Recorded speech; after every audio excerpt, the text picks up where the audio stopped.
Welcome back to another episode of the Queerly Blax Show. I'm your host, Ashley, and we are joined with a special guest today, Jamila. Go ahead and tell the people about yourself a little bit. Hello. My name is Jamila. I am a mom of two amazing girls. I am an artist and creative with a background in film and photography, but nowhere near limiting myself to just those, realms of the creative world. And I also am a newly engaged woman with a beautiful fiance by the name of Kay. We'll leave it at Kay. Congratulations. Thank you. Yeah, that's what's up. Thank cool, you. Man. So I want to go ahead, just jump right into it and, talk about, your journey to becoming who you are. I know that we've talked about, some things, but I think it'd be cool for people to just understand your journey in terms of your sexuality and how you became who you are today. So if you could give the people a little bit of background about your journey. My journey, I would say I probably had awarenesses before I understood, like awarenesses to the fact that my sexuality was what it is before I understood or had maybe language that I was comfortable using with regards to my sexuality. I think I probably got my first inkling about liking girls when I was a kid. As you say, kids experiment. I had kissed a girl before. It wasn't something that it was something that I had done, but wasn't maybe something I could process. And wasn't something that I felt like I should process because it kind of seemed like, you're a kid. Really, you're not supposed to be doing anything with anybody. It doesn't matter what the gender is. It's probably more taboo when it's a girl and you're a girl too, but it's just like, you're not supposed to be doing that anyway. And kids are kids and kids do weird things and they experiment. Nobody really pays you any attention. So you kind of just shove it away and I shoved it away. I didn't talk about it. And then that was probably maybe early, like preteen, 13 years of age. And then I want to say by the time I was 15 is when I maybe had my first experience with like what homophobia looked like within my own community. Yeah. Which was interesting because I grew up in a community that wasn't outwardly homophobic. Like I grew up in a church that was very gay friendly, that had openly, queer identifying, members who were leading ministry, leading praise, and out in church. Like it wasn't, something that was secret necessarily or taboo unless, that was just your personal preference, but it wasn't a space for it to be your personal preference as far as our church's belief system was concerned. So it wasn't like my church wasn't maybe forward thinking in regards to that, but it didn't mean that homophobia was, non-existent in my community. And so I think I was about in maybe the 15-year-old bracket when I got my first taste of what that felt like. I had a friend who had been a close friend, a good friend. Everybody knew us, for being friends, who just started acting weird. And I didn't get why. I was like, and I had, being 15 by that point, I had understood what my mom came to later explain, or what we came to later know as, mean girls, or how, that happens when girls start to turn a certain age and they can get cliquish and things of that nature. So I'm just thinking maybe it's that. Because as far as I was understanding, it's like I ain't popular. Something's going on. I was just, and my thing is, my shoes not cool with y'all. Don't like my outfit, y'all. But honestly, think about it. I'm a PK, and I'm the PK that I am. So I was already very different. I was already living a very different life between the type of traveling that I was doing with my parents and the experiences. So I'm used to being the weird, low-key kind of odd man out. Like I'm popular, but at the same time not. It's kind of like I'm Regina George in a way. It was like, you want to be my friend, but I don't even know if you even know if you like me. You just want to be close because you know me for this reason, kind of a deal. So it's like that in a way. And so I was just thinking like, oh, maybe she's got. So you was leery. You were already leery of people because of, because I was growing up, and then not understanding, like, is it jealousy or like, are you mad at me? Like, what did I do? Not understanding where it was coming from. And I was trying to get it. And I'm 15 and I had already had weird experiences where friends just, do weird things. You got to do friend group and you go, because a lot of those stages of life can be temporary. All of those people aren't going to go with you to your future. So I was just thinking of it from that place. And then I got cool with the girls that person was friends with. So then I'm like, okay, I thought they didn't like me, but that's not it. So what happened? Because like we was tight and now it seems like it's intentionally weird and only with me. Yeah. So I eventually was just like, what's up? I asked, what's happening?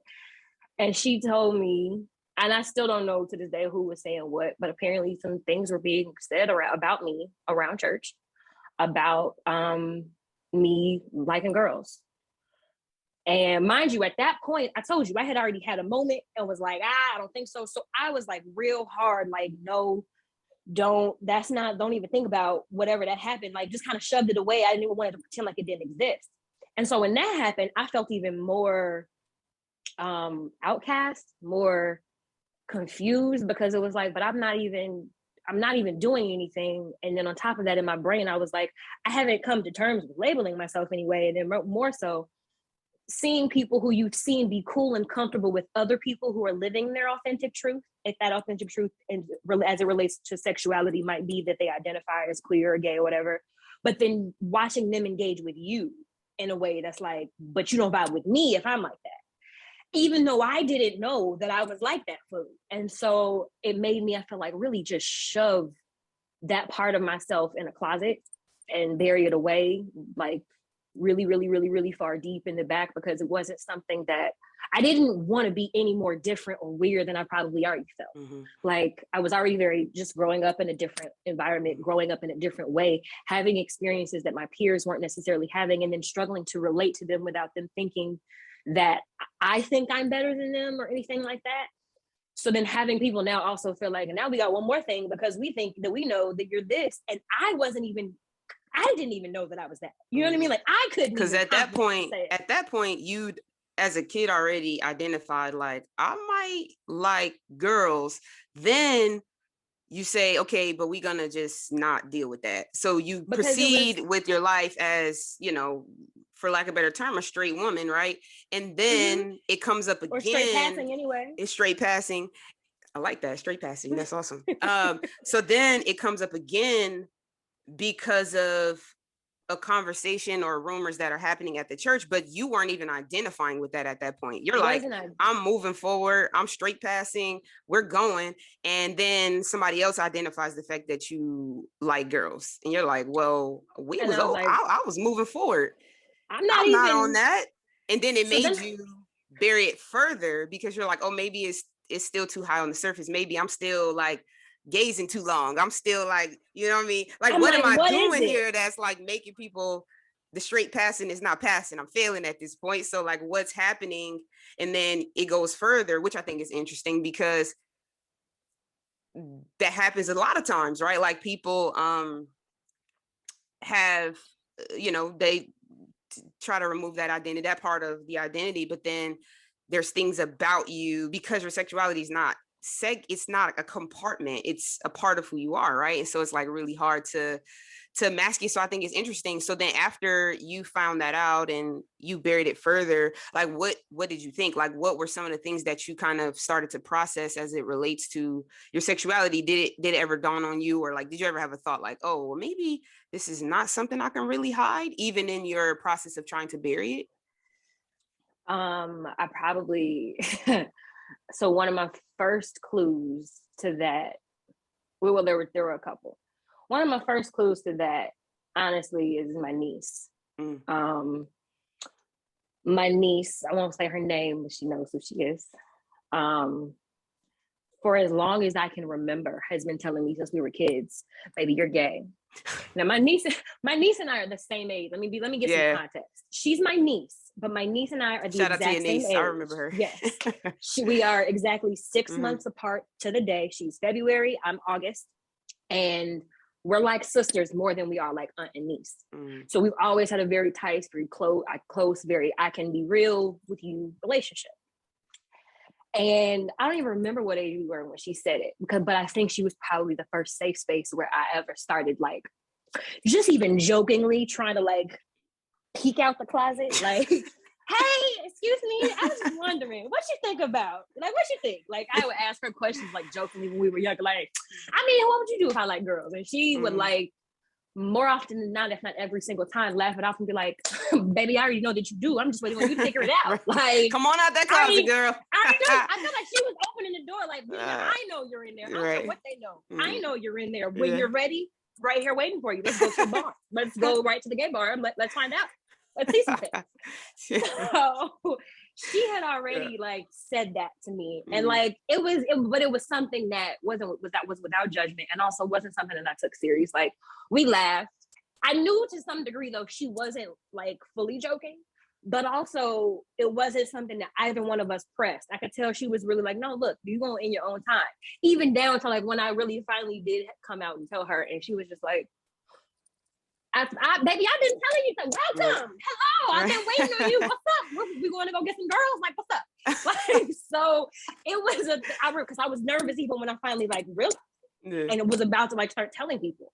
But that was one of my first inklings. I probably got my second inkling into another person doing something like that. It was a close friend of mine from high school. About 2 years or so after my former friend was kind of like, I don't want to rock with you like that because it's going around that you're gay, and I don't really want to know one way or the other. I'm just not gonna rock with you. So after that, I had a friend, real close friend from high school, and low-key she would get bullied because she was gay, and I hated it.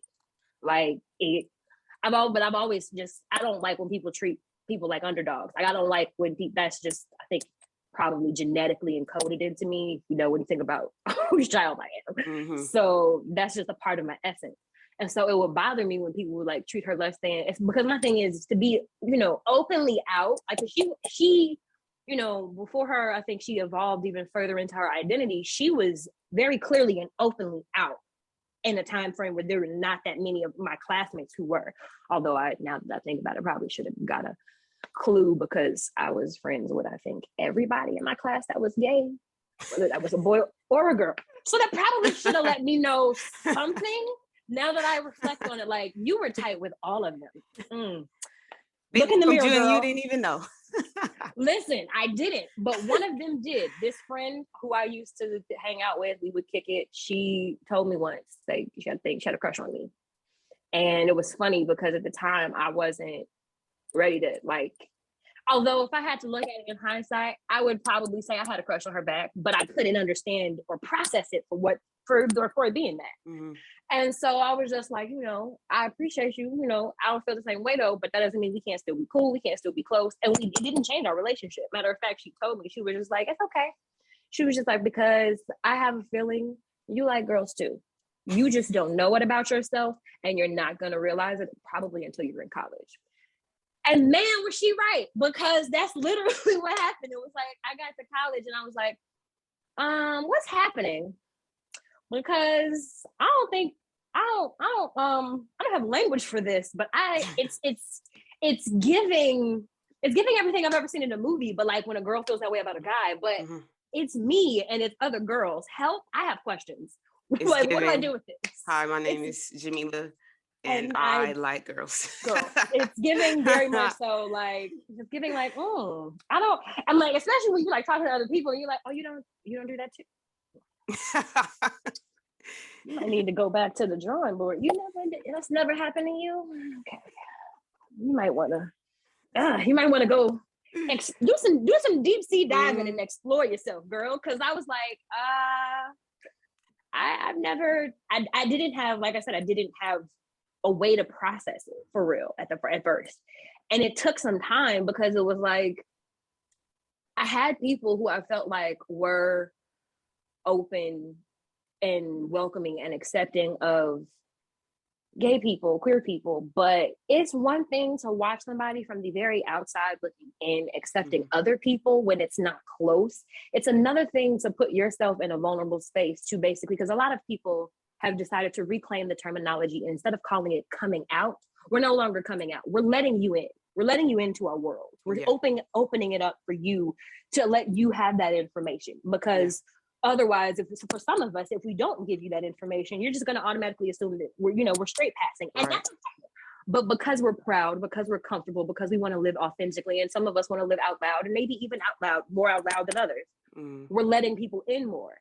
And I, struggled with what that looked like and felt like for me in my initial stages, because it was like I would hear friend groups say things that were accepting of people who, you know, were queer or seemingly so, but nobody in my friend group was really like me. Like at that point in life, like I told you, it's not like I've never had queer friends or gay friends and things of that nature, but to say that they were really that heavily a part of my core and close-knit group when I started to come into that part of myself, they weren't really strongly there. So trying to figure out what that looked like when you constantly have been straight passing and fitting into conversations that are highly heteronormative and constantly about dudes and this and the third, and it's just like, how do I throw this out there and in there? Especially when I started to finally like really explore myself and start to date. I would even see some of the difficulties and struggles there, because as much as sometimes people want to be supportive, because the world is lives under a blanket of heteronormativity, I feel like people don't really know how to engage all the time with people who are a part of the LGBTQ plus community. Right. Instead of just treating our relationship like it's the same relationship, it's the same kind of relationship, the same way. If you can tell me 78 details about what you and Tyrone did last night, like at least I should be able to do is talk about this date and how much I was really feeling that girl. But the fact that this might make you squeamish or make you freak out just because I'm talking about somebody whose gender is the same as both of ours, as opposed to the fact that you done told me 78 details about this man's nether regions that I did not ask for, ma'am. Like you gave me a lot, sis. Right. I know details about Tyrone. I hope I never meet him. Right. But we can't do the same with your do the same with our, you know, counterparts who don't identify this way, because they don't always know how to just treat it like a normal conversation. Yeah. And because it feels so far or so foreign, it's like, ooh, I got squeamish, or ooh, I got this. And it's just like, ma'am, we don't talk about the details you just gave us out of now. All right, okay. So pretty much after the experience, when you were 15, you kind of buried it. You get to college, you're like, all right, I got to start forming the words for this, because this is clearly something that's not going away. So for you, what do you feel like was your hesitation? Because I think one of the things that we talk about a lot is, you know, the church, obviously, and you went to a presumably gay friendly church, right? So a lot of times people don't come out because of that. I think people would be surprised to know that your parents, you didn't even have hesitation in terms of like the friction that people would expect from that relationship you didn't have.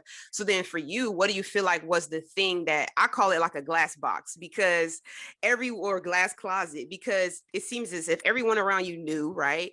But then you were like, I don't really know though. Like, what do you think was your hesitation in terms of kind of really fully coming into it?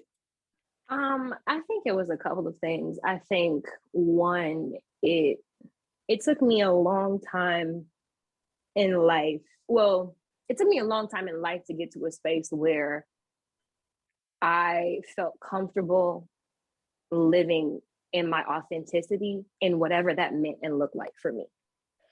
And I say that to say, while I was growing up in a very open and loving and welcoming environment, growing up as a pastor's child, and then growing up as a pastor's child, when you are the child of a pastor who has a very large scale church, you the same way you just described it as a glass box, it's often referred to in church circles as growing up in a fishbowl environment. You often will see it in other situations with more high profile celebrities, the way people look at and scrutinize everything about Blue Ivy from the day that she was born to what her mama did and didn't do with her hair, to, you know what I mean, how it's now grown and thriving and everybody should have been minding their business back then, to, man, look at how much the new kids look like Jay. They stole the loose whole, like, people are thirsty and thriving and waiting for those details. Let's just put a pin in that.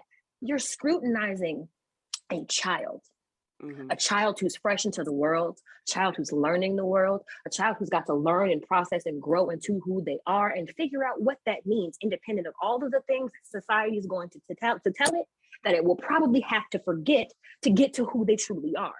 Yeah. It's like not even just them on the back end. I'll give you an example. I just told you a story about the fact that at 15 years of age, there are congregation members, whatever age they were, having conversations about my 15-year-old self, trying to figure out and grappling with her sexuality, rumors that made it to another 15-year-old who then brought it to me and treated me a certain way about it. People were treating me away prior to that. And I had to be aware of it and conscious of it, because in some cases you don't know who's getting close to you because maybe they want more. They didn't, you know, like they want to just be close and they want to be on the inner circle, but they don't really want to be your friend. Or, you know, maybe your people just want to find out, like I said, that people just want to find out information, or there's additional eyes. But I remember just kind of always being conscious of and aware of eyes and doing things in a way that I thought were maybe the right way to do them, whether that was getting good grades in school or making sure I picked a career that would satisfy my parents, even if it wasn't maybe something that I really had any interest or even passion in at the time. Like, that's what I mean when I say it was me finally stepping into what it looked like to live authentically for myself. Yeah. And then I think constantly peeling back those layers so that I could really get to the root of these things. Because I mean, even down to, like I said, I went to college and I picked a major more so because I felt like it was the major that my parents would comfortably accept, especially since they were contributing to my financial, like my education financially, versus me picking something that I actually felt like I would be happy to get up and go to class and learn about. And it took me getting to my senior year being very, very, very depressed, and then having a friend get murdered.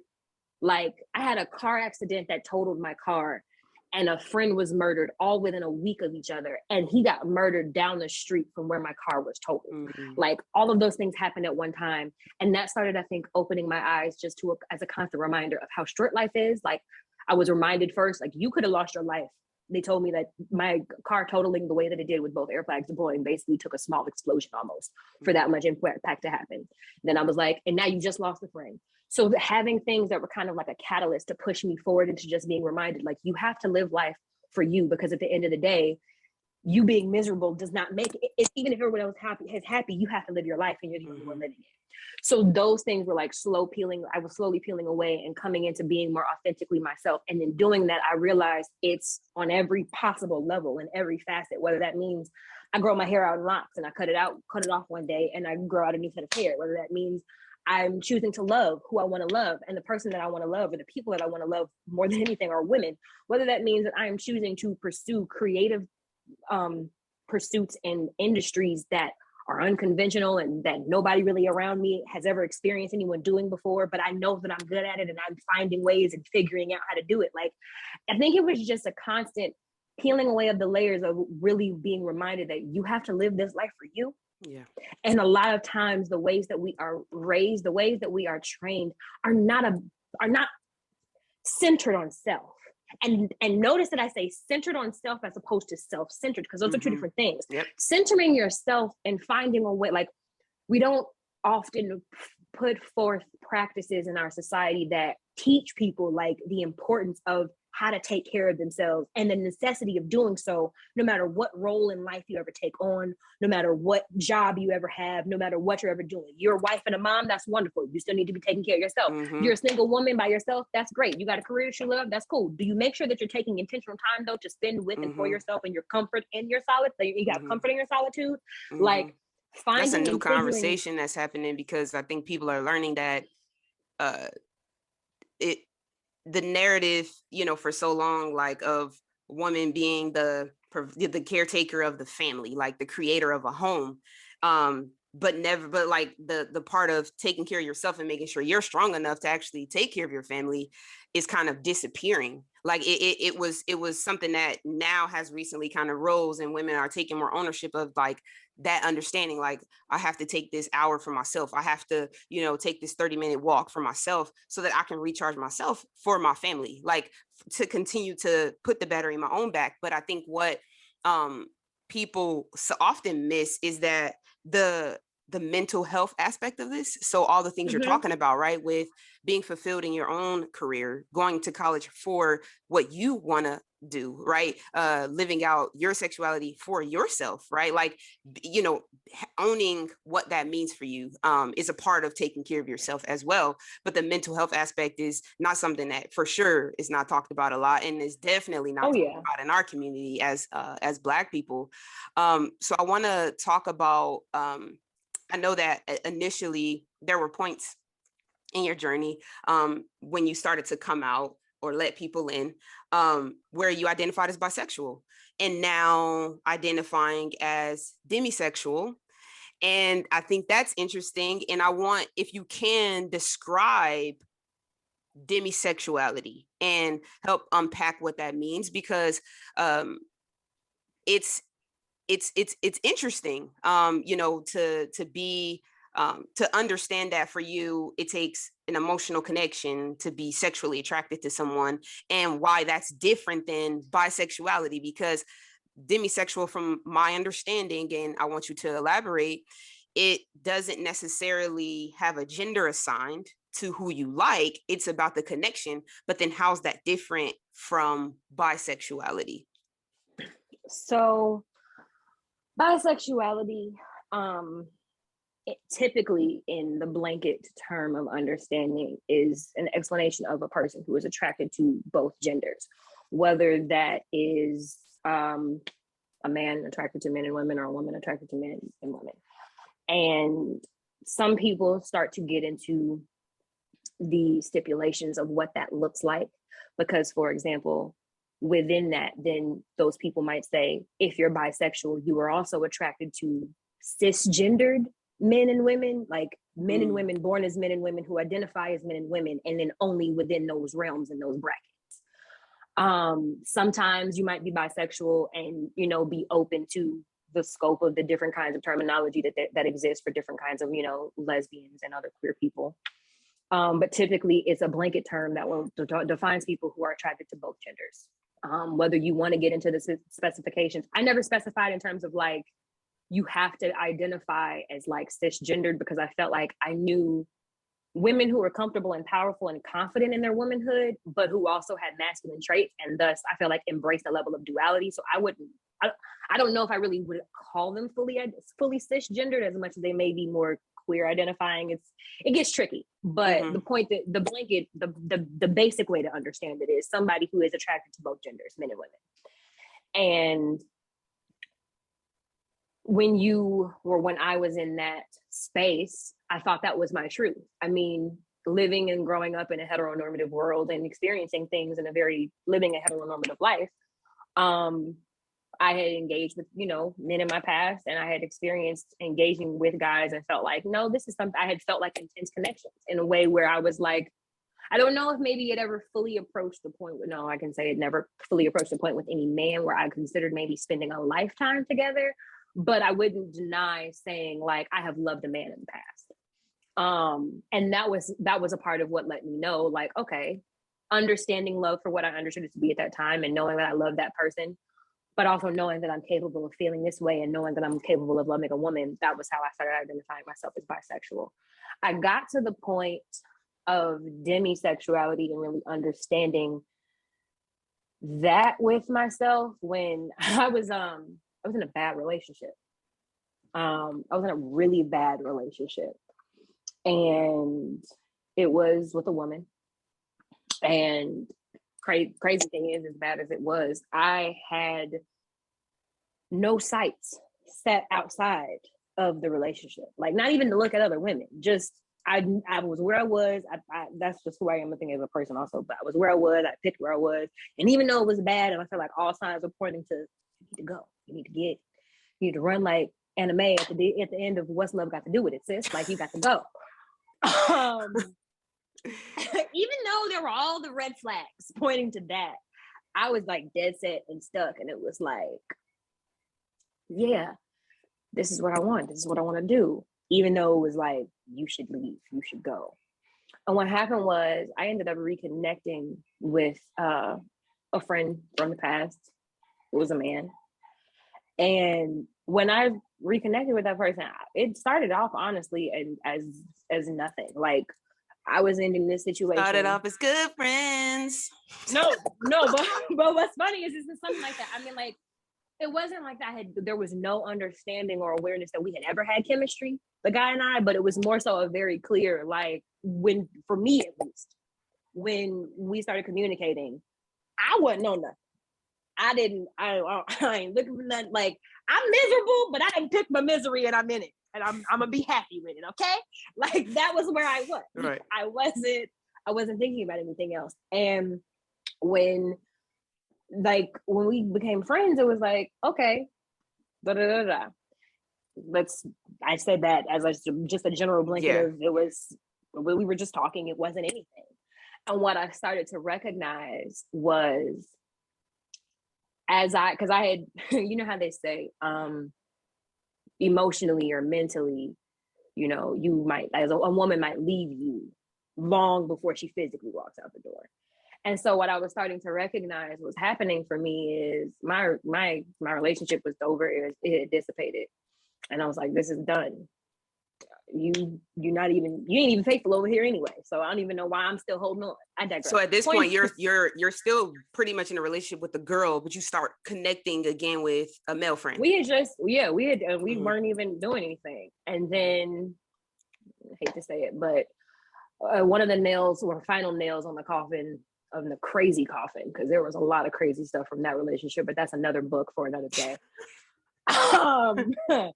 You ever have a topic about crazy relationships, I can be on that panel. Got it. But I was gonna say, it was like, I think our relationship ended. I found out she was cheating, which I had kind of already known, but like I had confirmed, like, oh, you bold. All right, bet. So things were ending, and it was like I was like, I'm done. This is over.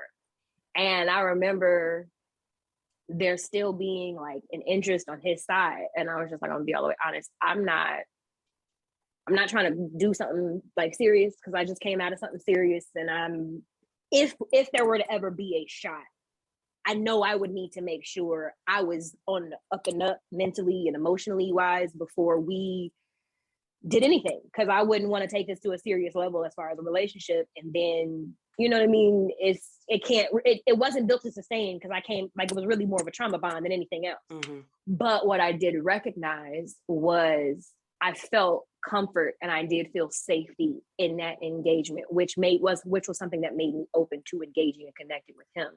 And I realized that safety that was provided within that situation, that wasn't being provided where I was currently seeking and craving it from a woman. Even though I had no desires outside of my relationship, no desires for other men, no desires for other women, I was finding that I was feeling those things maybe just before I ended up breaking up. And then after I was broken up, I was realizing, like, in that moment in case, I was feeling things emotionally because of the connection that I had. Like, this was a person that had been my friend. Like, we had talked through like rough moments. Like, I might be having a bad day. I maybe didn't even tell you I was having a bad day, but you just kind of called with some good energy and some good vibes and to cheer me up, kind of a thing. So seeing how that was unfolding, it started to make me open my eyes and realize, like, you're not attracted to any other men right now. And honestly, if y'all hadn't, like, if there was no emotional connection, I can't say that, like, I would really want to engage with him beyond, you know what I mean? Like, beyond just regular chit chat kind of a conversation.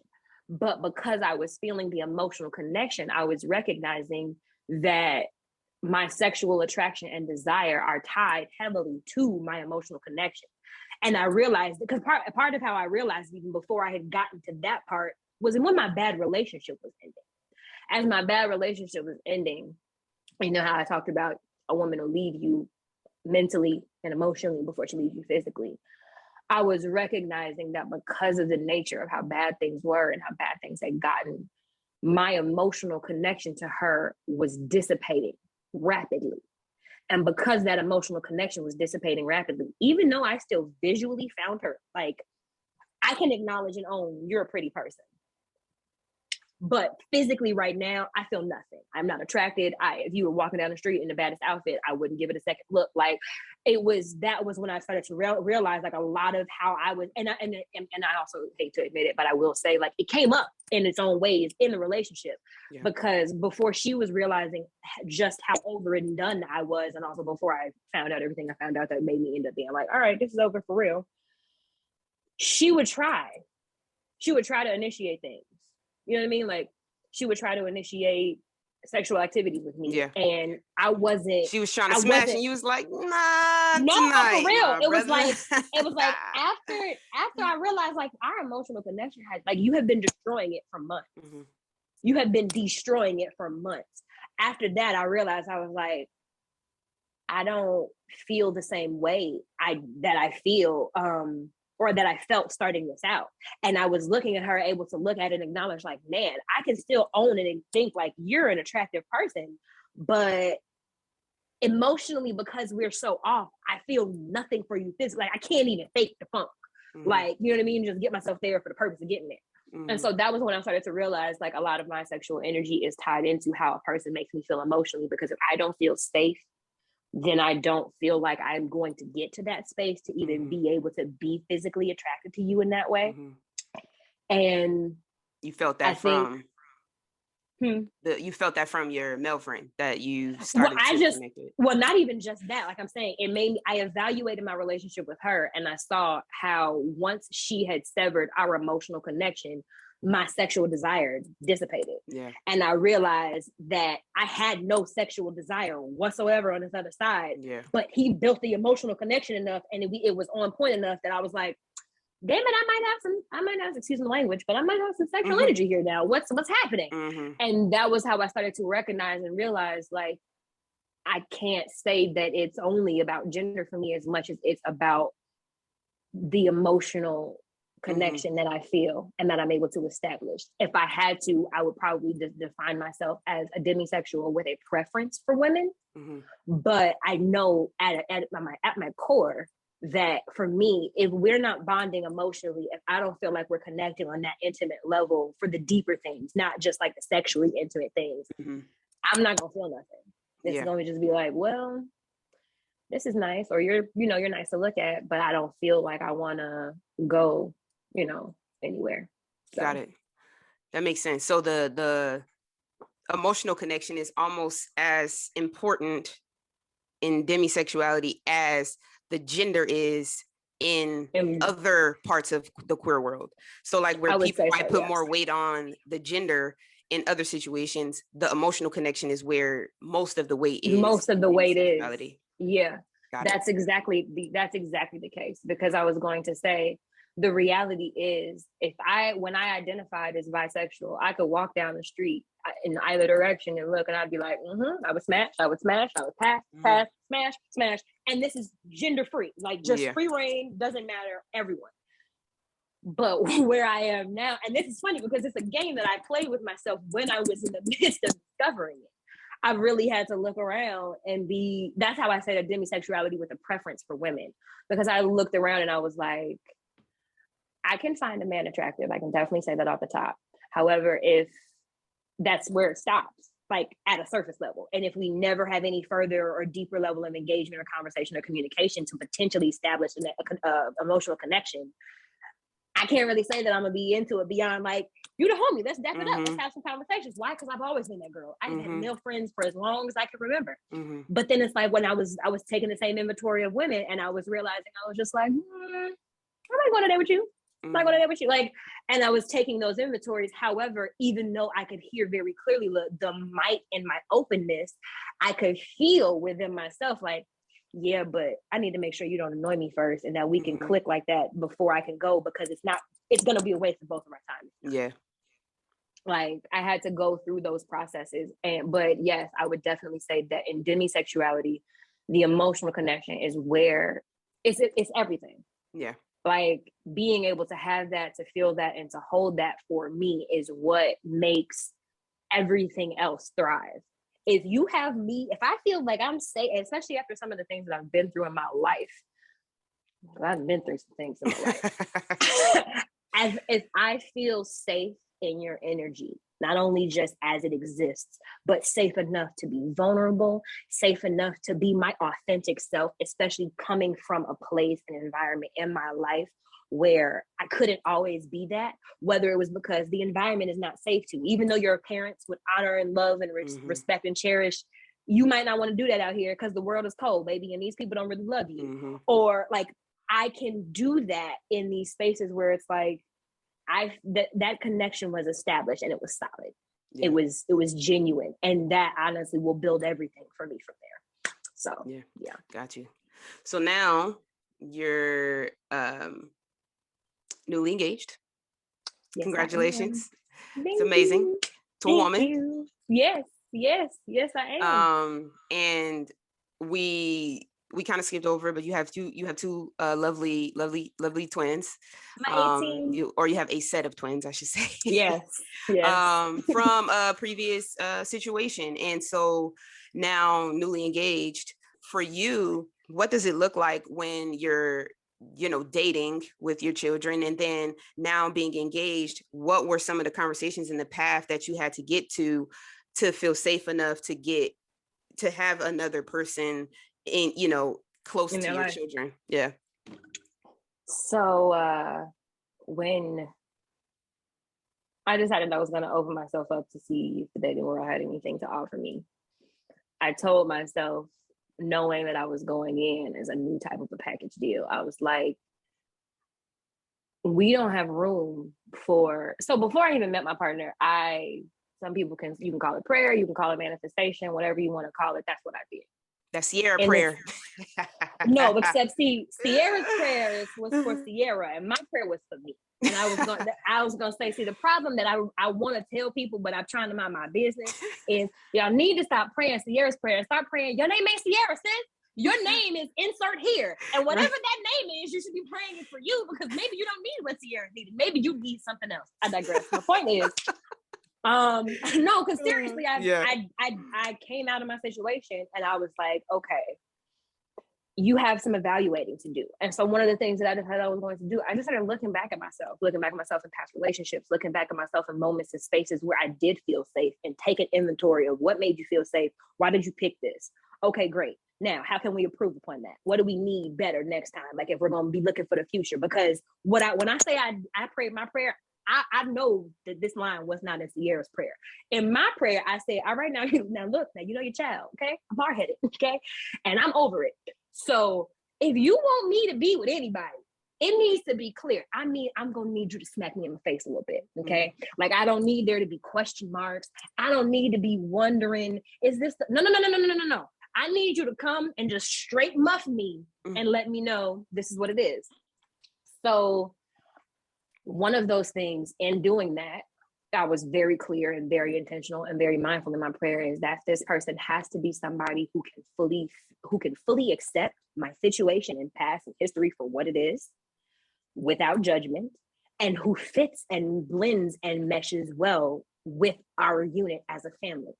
Because if you do not mesh well, if you just mesh with me, but you don't mesh with the kids, didn't want one of those relationships, because I feel like I have seen a number of times, whether you want to talk about personal people that I know or life experiences that I've seen, or shows where there's a significant other that gets introduced into a family picture, and then that somehow takes precedence over the children that were pre-existing and that are still growing, developing, and also have, minds that are aware and can speak to what they're really feeling. Because people don't always like to consider how their kids think and feel about stuff. So I remember thinking, I'm like, whatever this situation is, if it's going to be another one, they have to be fully understanding and fully accept what this is for what it is, so that our family model can grow and thrive in that way. And I think I also had, a clarity about how I needed them to present. Because I think what I realized, or what you learn in general in life, you can listen to what a person says until they're blue in the face, and pay attention to what they're doing. Mm-hmm. Because, people will sell you all types of cute dreams and say they want to do this, or they say they want to be that, or whatever. But when it comes time to actually show up, where are you, or what does it look like? And so that's what I did in my approach with her. There was no secret. Like, she knew from the jump, I'm a mom, new mom. And I also pretty much, I wouldn't say kind of early got it out there, like, just, how they got here from the previous situation and what that was, so that there was no confusion or no questions on her behalf later. Because I also wanted to make sure she felt safe and comfortable. Because the reality is, if you're asking someone to come into a situation where you already have children, especially a person who has no children, you're in essence about to make them a parent. You about to change their life in a whole different way. So you need to make sure, are you ready to take that responsibility on? So those were some of the things that I did, kind of like trying to just prepare myself. I asked on a number of occasions, like, are you sure you're good with this? Or is this and the third, so on and so forth.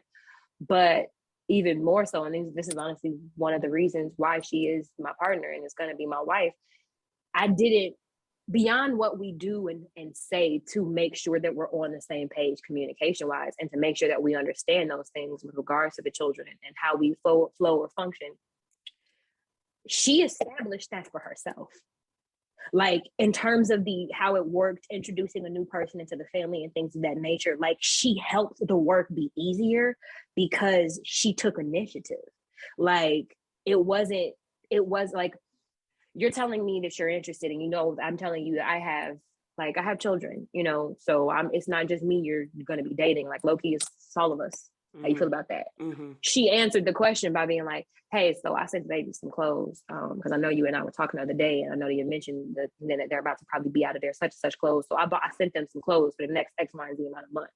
Or when I was over at the house, I noticed, the baby needs some new shoes because their feet are growing. I like little things like that, or little things that she would notice, like, hey, I was just wondering, have you ever considered trying this? Like gentle ways that she would offer and ask in terms of input, not necessarily forcing and inserting herself, but not necessarily shying away. So I feel like she dated all of y'all. No, like legit, down to the fact that when she proposed, I got a ring and they got 2 bracelets that basically matched. Oh, that's cute. She dated us that's all. And I was very clear in my prayer, like, this is someone who has to understand and accept it, because I'm new, but they mean the world. I'm new at this, but they mean the world to me. And if you can't accept me and all of this that they come with, there's no place for you. Because I didn't want to be, like I said, I didn't want to be that mom that's like, oh, I get a new person and suddenly, it's us and not y'all, or, they're not as relevant or not as a part of things. And she dated all of us. She made it very easy and she made it very comfortable. And furthermore, I told myself I was not only going to listen to my instincts, but I was going to listen to my children. Because even though they were young, a lot of times people will underestimate, if not misunderstand, children communicate. Even if they can't talk, behavior is communication. A lot of times the way they're behaving will tell you everything you need to know. And before my babies could say the almost 150 words, legitimately I counted, that they now know how to say, they were either very clear. If they liked you and they wanted to go to you, without problem. And if something about your spirit wasn't sitting well with their spirit, it's like, don't touch me, don't look at me, I'm gonna cry, I'm going to my mom, like none of that. And honestly, that was another thing that I would say helped my comfort levels. Like she had already been establishing herself in terms of putting in the work and basically dating all 3 of us. But one of the things that really helped it, my twin A is known, or I would say started off as being known like as an especially clingy mama's girl. Like she was the one who really did not want me to put her down ever if I could help it. And really didn't like to go to anybody else when offered, except for her Gigi, my mom, her grandmother. And my partner was the first person outside of me and outside of my mother, that my daughter ever willingly went to on her own. Like it was, I'll never forget the moment. I was holding her, trying to console her. She wouldn't calm down. My partner was working on something and paused what she was doing to come over, try to see if she could help. And she came over and Adia's just having a fit, and she stopped what she's doing. And her face changes in this expression that I've really only ever seen her give to me. And her eyes light up and she just starts to smiling. And she's just like, yeah, Ma, you cool, but I think I want to go over here. And I was like, and watching those kinds of things were the kinds of things that further solidified everything. It was like, your actions are already in alignment with the words that you're saying. But now I'm seeing additional behavior from my family unit. Like I've seen the ways that my girls take to her. I've seen the ways that honestly, I feel like we've all grown and become better people since she's entered our lives. So I think really finding somebody who can add or who will add to that unit. Finding someone where you can make sure you are feeling the fullness of that safety first before you can introduce them to your child or children. And then when you do, paying attention to how they engage and also how the children respond and receive. Because kids will tell you a lot sometimes, yes, even if they're lying in your face and being like, it's okay. No, it's not, mommy, help me. Right. I want to get out. I don't like it. Like, blink twice if you feel safe. Blink once if you don't. I don't right. Safe. Like, right. They will let you know. It's so true. Kids definitely communicate, even if it's not through like their language. They definitely communicate. So then the flip side of that is were there ever moments where she engaged with you in a way that was like, okay, so because you came out of a situation with a man, and then now, you know, in a situation with a woman, what were those conversations about? Like the comfort of you feeling solid in the fact that you want to be with a woman right now, and that, you know, that whole, you know, part of coming from a man, and then now I'm with a woman, and so are we gonna be with a man next again? Like what are we doing? Like what was those conversations that you might have had to have? So honestly, I will not lie. I will admit and say I'm somewhere between one, very blessed, and two, like I said, y'all need to stop focusing on praying Sierra's prayer and tailor your prayers to yourself, because Sierra's problems ain't your problems. Mm-hmm. And the reason that I said that is because I knew I was coming from a complicated situation. I knew I was coming from a complicated situation as a woman who liked women, who had been with a man, and knew that that might make women who love other women uncomfortable and confused.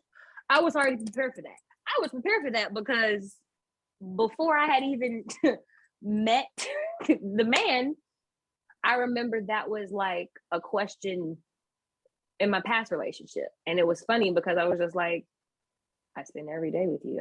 Where am I going? Mm-hmm. But I digress. So I remembered having a fear, almost like getting back out into the world, because I didn't want that to be something that was hanging over. Because at this point I was like, no, I'm very clear. I'm very aware. I know what it is. I have no questions, but I need to make sure that I have someone who, if they do have questions, can understand what it is that I'm going to explain. And that's what she did. Like she asked, and when she asked, when I say, because honestly, she is probably the easiest I've ever talked to in terms of just being able to be like, hey, so look, I'm about to just tell you these random facts about my life, and I'm gonna just let them come all tumbling out on the table, no matter what they are. Right. And never feeling like I had to worry about it or hesitate or figure out how I was going to package and deliver it. And so I think in this safe case and situation, it was the same thing. Like in the very beginning, we had a conversation early on before she met the girls, so that she would know. Like she asked me, like, so what's up? Like what happened, or how did it play out? And I'm just told her the truth. I told her the whole truth, nothing but the truth. Like I was on the witness stand singing for my life. And was just like, this is what it is. This is where I'm at. But I think that it was helped in two ways. One, having somebody who could really listen to understand and receive what I had to say, but also having somebody who is secure and confident in what it is that we have and what we're doing. And the reason that I recognize the importance of that is because you could be on the up and up all day long and be telling a person, I'm on the up and up all day long, only to find out that doesn't matter, or that person that you were talking to, maybe they weren't on the up and up. But you really just have to be in it. Like, because the other reality is just all relationships are going to come with some form of letting go and some form of needing to trust. If you're with somebody you can't trust, you need to ask yourself why you're with them. And then when it comes to trusting them, realizing like, okay, if I'm going to be with you, that means I'm trusting that you're going to have my best interest at heart, and we're going to try to find ways to constantly work together and build and grow. And I think what happened with us is, when she asked, or when she wanted to know, I wanted her to know truthfully and honestly, this is my past, this is what it is, this is where I am, and this is how I currently identify. Even down to saying, like, I would probably admit and say I have more of a preference for women, but probably say I'd have to identify myself as demisexual. Laid all of that out for her. And she accepted it probably as easily as my parents did, like, in terms of accepting my sexuality. Like, she is somebody who I would say is very confident and secure in herself. And as an individual who is confident and secure in herself, is able to receive what I have to say and then take my actions at face value, instead of like worrying about it or reading into it. Because what I've also learned is, you are who you are. So if I was lying about it, or if I wasn't on the up and up, that's going to come out. That would have been revealed in time. But her trusting me to what I said, and then watching how I showed up every day in our relationship and vice versa, is what helps continue to just build that connection. And I think that is why I said it's important, because I have been in relationships where I was getting cheated on, being accused of cheating with men, or possibly looking at men and being like, but I'm lost. Right. Where they do that at? Because I wasn't doing any of that. I wasn't there. Confused. That wasn't me. I was not there. That wasn't me. I wasn't. What? Like now you done accuse me so hard, I got to look at a man. What is Right. the problem? Sis? Like, If we gonna go through this, I'm about to go look at me. I might as well go look right. at one. Because where they at? Let them out. Let them out the back. So I was gonna say, so I think it was having that, and also again seeing on the opposite side of being with somebody where I knew 100% where I was, and then seeing like they still weren't fully secure, even though I felt like I'm almost breaking my back trying to make sure you know where I am. And then having someone who was secure and confident at the gate and just asking like, what's up, what is it, and me being like, cool, I'm gonna throw the scroll. These are all of my points. This is everything I've been through. You can take it or leave it because it's gonna be here regardless. And she was just like, check. No, I'm good. Because I would honestly describe her as the walking definition of somebody who genuinely found out everything in my past only so she could understand how to love me better. Like, that's good. It wasn't good. it wasn't I need to know this so I can be insecure about it all day. It was just like, no, I just want to understand you better because you were who you were for 30 years before I met you. So I need to understand and try to catch up to who this person is for this established 30 years so that we can build on the next 30 kind of a vibe. So extremely mature. That's extremely mature. And that is why she's the one. Amen. Okay? So then where do you stand today with your faith and your sexuality? Growing up in what wasn't really a unwelcoming environment, but then obviously with all the pressure of society and what people will think, being in a high profile situation, quite frankly, and then your faith, and then how does that intertwine with what you have described as demisexuality and just the journey that you've been through in general? When you say where do I stand, you mean like, am I still someone who would call herself a believer? Yes. Or what do you, well, I will say this, no matter how many times that I've ever questioned or struggled with my sexuality and living authentically in my life and in my truth, I can't ever say that has been the thing, if there was ever a moment that made me question or waver in believing in God. And I say that, I think also just because I have seen too many things in this life that are truly a testament. You know that they was God. God was all like God was always there. Like I have two, spirit and I are intertwined. That's just the truth of it for me in my life. Spirit and I are intertwined. We came to this side and we're going to go to the other side that exact same way. So for me, there was never a severance in that when I struggled with how to be and live in my authentic self. If anything, I would probably say it is now more so of a grounding tool, if not the reminder that I now use to be more authentically myself. Like, no matter what you believe, I don't care if your background is Christian, I don't care if your background is Jehovah's Witness, I don't care if your background is Muslim, I don't care if you're atheist, whatever the case is. There is typically a thread of us being created by God, right? There's typically a thread of thinking within every faith that we have been created. Some people will say in God's image, right? And in doing so, if you Black, right, and you grew up in Black church, the likelihood that you probably have heard God don't make no mistakes at least once in your life is high. So I would probably say that I never questioned or wavered in my faith or spirituality because of my sexuality. I probably had other trials and tribulations that maybe made me like, I'm struggling, but not ever anything that made me hardcore, like, I don't believe, even if I just wasn't going to church for a little bit. I never was just like, I didn't believe. But now I would probably say that where I stand in terms of my faith and my spirituality is that's a driving force and a reminder for me to be authentically who I was created to be. Like, if I'm made in God's image and God don't make no mistakes, then some visage that God has of God's self is a queer Black woman who's raising two beautiful daughters with her partner, who's going to be the woman that I'm continue to grow into. Like, that's the truth of it. Yeah. Like, that is the reality. There is no way around it. Some form and visage of God is a gay man who's out here living his life. Like, that is what it is in its essence. And the truth is, you don't have to like it. Just like you don't have to believe in God. Guess what? That changes the fact that neither of those things are both true. Mm-hmm. Like, that's where I think I'm at with that. Like, I own and understand. I think I'm owning more so, if anything, the fact that God might want me to use more of my story as a testimony for other people to potentially use it as a survival guide. Mm-hmm. And I say that because I never thought, like, even when I was thinking or fantasizing about like what my life would look like older, like, I never thought that this might be a facet that, even if I like started living in it fully, that I would end up talking about on this scale. Mm-hmm. Not because I didn't, like, I thought there was anything wrong with it, but more so just like, I don't know if I didn't classify myself as, I guess I didn't think there was anything to tell. You know what I mean? Like, I didn't think of it from that perspective. But now where I am, like, when my partner proposed to me, she did a surprise Zoom. So my family was physically there that could be, but then the people that worked there, so that they could at least be a part of it, she had a Zoom going. And one of her relatives was on the Zoom from her side of the family.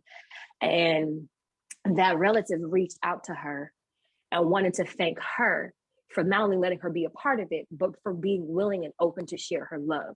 Because apparently, I think it's one of her cousins. That cousin has a daughter who is probably in the same space that I was, between the ages of 13 to 15, and has got some questions and some feelings, but she's scared. And she's even more so scared to tell her mother, but her mother already knows. And what happened was, I think she was either looking at the video that we posted of the announcement either on Facebook, or she was watching it. I think first she might have been watching the actual proposal, and then later it might have been the video. But whatever the case was, is whatever she was watching of us and how it happened, I think it might have been the proposal first.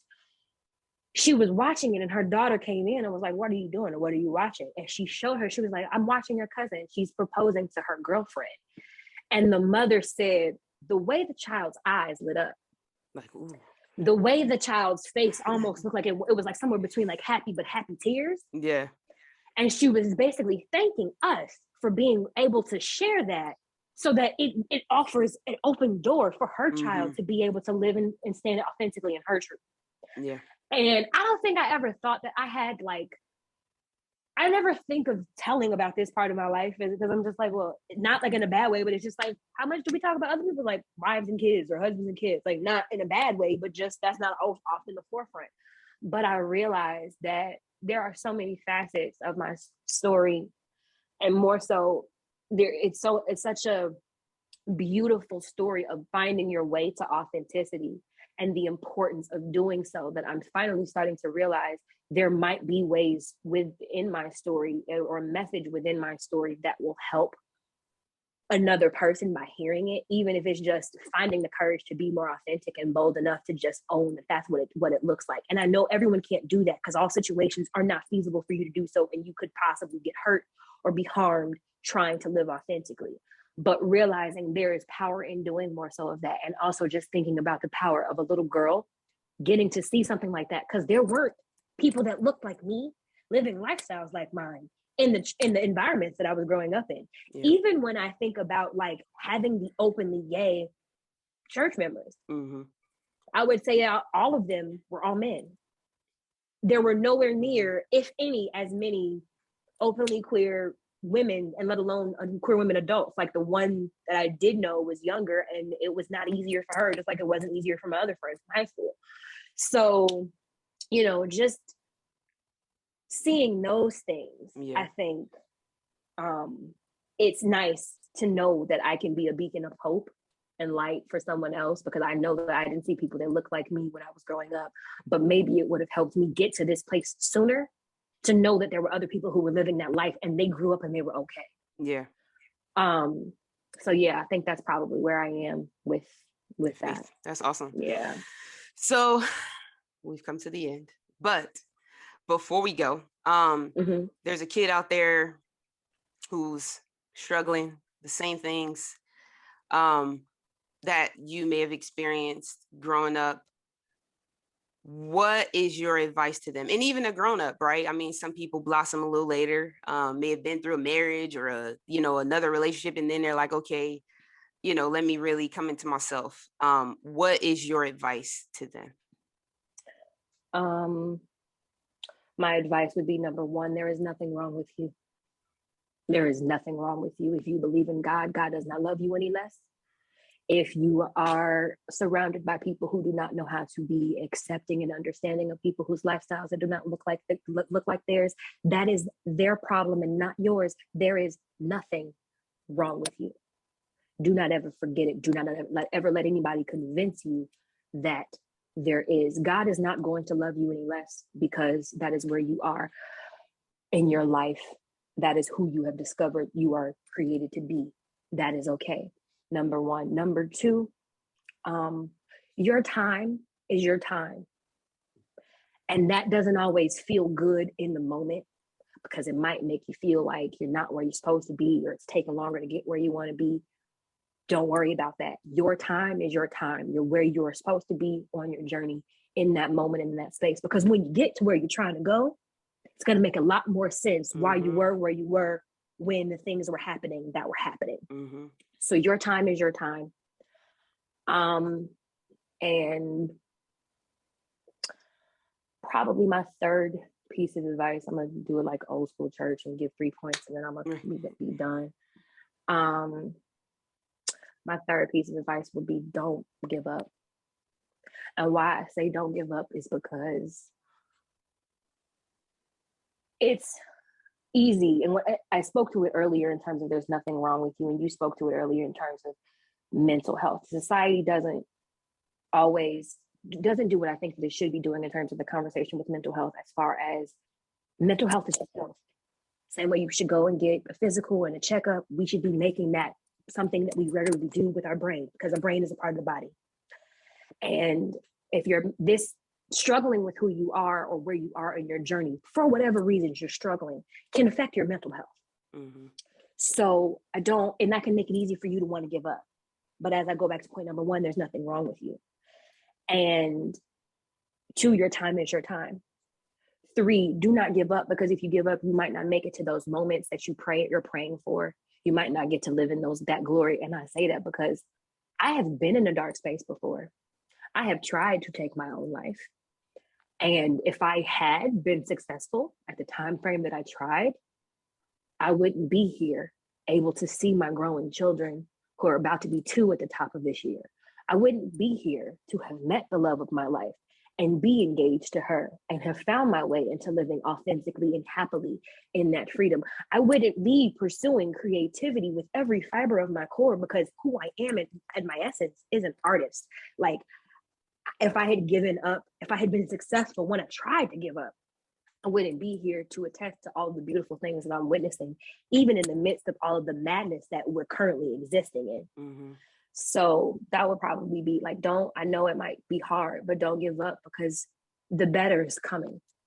The better is coming, not even just in terms of sexuality only. Whatever your better is, it's coming. And if you give up, you might not find out what that better looks like. So good. So good. Thank you. Jamila, thank you so much for your time. I definitely appreciate you coming. Thank y'all for watching. You. This is the Queerly Blax Show. I'll see y'all on the next one.